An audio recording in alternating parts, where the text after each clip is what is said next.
नमस्कार. Crab mentality कधी ऐकलं आहे का याबद्दल? ही एक अशी मानसिक वृत्ती आहे जी आपल्या नकळत आपल्या प्रगतीच्या मार्गातला सगळ्यात मोठा अडथळा बनू शकते.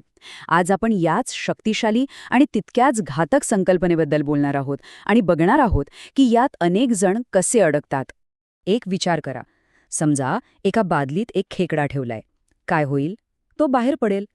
आता कल्पना करा की त्याच बादलीत 5 खेकडे आहेत. आता काय होईल असं वाटतं? याचं उत्तर तुम्हाला कदाचित आश्चर्यचकित करेल. जेव्हा खेकडा एकटा असतो ना, तेव्हा तो पूर्ण ताकदीने बाहेर पडायचा प्रयत्न करतो आणि तो यशस्वीही होतो. का? कारण त्याला खाली ओढायला तिथे दुसरं कोणीच नसतं. पण जेव्हा तो एकटा नसतो, पण इथेच खरा ट्विस्ट आहे.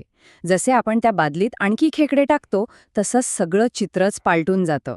काहीतरी अगदीच अनपेक्षित घडायला लागतं. होतं काय की जेव्हा एखादा खेकडा वर चढायचा प्रयत्न करतो, तेव्हा बाकीचे त्याला पकडून खाली खेचतात आणि यामुळे कोणीच बाहेर पडू शकत नाही. सगळेच्या सगळ्या त्या एकाच बादलीत अडकून पडतात. आणि सगळ्यात धक्कादायक गोष्ट काय माहितीये? हे वर्तन फक्त खेकड्यांपुरतं मर्यादित नाहीये. हे आपल्या आजूबाजूच्या माणसांमध्ये दिसतं आणि याच वृत्तीला म्हणतात क्रॅब मेंटॅलिटी. या मानसिकतेचं सार फक्त या एका वाक्यात दडलेलं आहे. मला मिळालं नाही तर तुलाही मिळू नये. ही एक इतकी नकारात्मक आणि विध्वंसक वृत्ती आहे जी स्वतःच्या प्रगतीपेक्षा दुसऱ्याला खाली खेचण्यात जास्त समाधान मानते. सोप्या भाषेत सांगायचं झालं तर क्रॅब मानसिकता म्हणजे इतरांना यशस्वी होण्यापासून रोखण्याची एक सवय. असं का केलं जातं?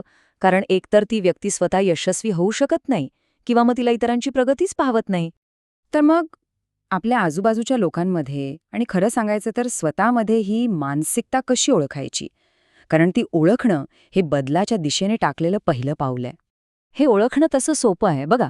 जर कोणी आपल्या प्रगतीत सतत अडथळे आणत असेल, आपल्या प्रत्येक चांगल्या कल्पनेला नावं ठेवत असेल किंवा आपल्याला सतत मागे खेचत असेल, तर समजून जा की हीच ती खेकडा प्रवृत्ती आहे. म्हणूनच सगळ्यात महत्त्वाची गोष्ट आहे की आपण ही वृत्ती ओळखायला शिकली पाहिजे. आणि फक्त इतरांमध्येच नाही, कधीकधी आपल्या स्वतःच्या विचारांमध्येही ती लपलेली असू शकते. ही जागरूकता खूप खूप आवश्यक आहे. ठीक आहे, समस्या तर कळली. आता यावर उपाय काय? उत्तर अगदी सरळ आहे. आपल्या सभोवतालचे लोक म्हणजेच आपलं सर्कल हुशारीने निवडणं. यासाठी 2 सोपे नियम लक्षात ठेवा. पहिला, आपल्या आयुष्यात कोणाला स्थान द्यायचं याचा जाणीवपूर्वक निर्णय घ्या. आणि दुसरा, आपली ऊर्जा अशा लोकांवर खर्च करा जे आपल्याला ती 10 पटींनी परत देतील, जे आपल्याला प्रोत्साहन देतील. कल्पना करा, एका बाजूला आहेत खेकड्यांसारखे खाली ओढणारे लोक आणि दुसऱ्या बाजूला आहेत शिडी लावून वर चढायला मदत करणारे. आपण कोणाची संगत निवडणार? अर्थातच त्यांची, जे आपल्या प्रगतीला पाठिंबा देतात.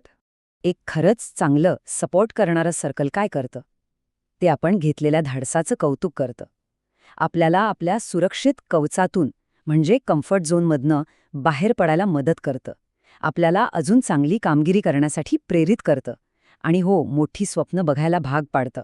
आणि जेव्हा आपण असे एक सकारात्मक वर्तुळ तयार करतो, तेव्हा आपण एक खास प्रकारचं वातावरण तयार करतो, ज्याला म्हणतात समृद्धीचं वातावरण किंवा एन एन्व्हायरमेंट ऑफ अबंडन्स. खरं तर सर्वोत्तम वातावरण तेच असतं जे अबंडंट म्हणजे समृद्ध असतं. याचा अर्थ असा की तिथे संधी आणि यश मर्यादित आहे असं मानलं जात नाही. सगळ्यांसाठी भरपूर संधी आहेत असा विश्वास असतो. या समृद्धीच्या वातावरणाचं सूत्र काय आहे? ते म्हणजे जिथे एकाच्या विजयाचा अर्थ दुसऱ्याचा पराभव नसतो, तर सगळे मिळून पुढे जातात. हीच खरी सांघिक भावना आहे. तर जाता जाता स्वतःला एक प्रश्न नक्की विचारा. आपल्या आयुष्यात आपल्याला खाली खेचणारे खेकडे जास्त आहेत की वर चढायला मदत करणाऱ्या शिड्या? कारण शेवटी निवड आपल्याच हातात आहे.